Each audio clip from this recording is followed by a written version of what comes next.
வண்டலூர் உயிரியல் பூங்கா அருகே வாகன ஓட்டிகளுக்கு பெரும் இடையூறாக யாசகம் பெற்று வந்த வட மாநிலத்தைச் சேர்ந்தவர்களை சிங்கப்பெண் சிறப்பு படையினர் மீட்டு மறுவாழ்வு மையத்திற்கு அனுப்பி வைத்தனர். காலை மற்றும் மாலை வேளைகளில் குழந்தைகளை வைத்துக்கொண்டு வட மாநிலத்தவர்கள் தொடர்ச்சியாக யாசகம் பெற்று வருவதாக புகார்கள் எழுந்தன. இதைத் தொடர்ந்து அங்கு சென்ற சிங்கப்பெண் சிறப்பு படை போலீசார் அவர்களை எச்சரித்து செங்கல்பட்டு மறுவாழ்வு மையத்திற்கு அனுப்ப முயன்றனர். அப்போது காவலர்களை தள்ளிவிட்டு அங்கிருந்து தப்பியோட முயன்ற வட மாநிலத்தவர்கள் கடும் வாக்குவாதத்திலும் ஈடுபட்டதால் பரபரப்பு நிலவியது.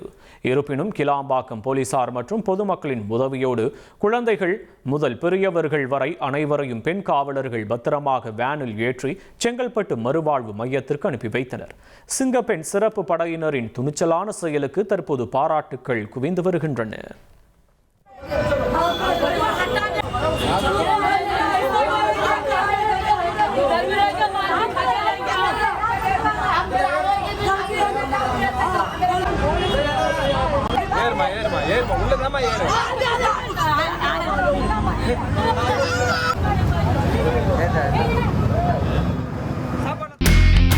இனி செல்லும் இடமெல்லாம் செய்தி. தந்தை டிவியின் வாட்ஸ்அப் சேனலை ஃபாலோ பண்ணினா செல்ல இருக்கும் இடமெல்லாம் செய்தி. இதோ QR கோட் இப்பவே ஸ்கேன் பண்ணுங்க, ஃபாலோ பண்ணுங்க.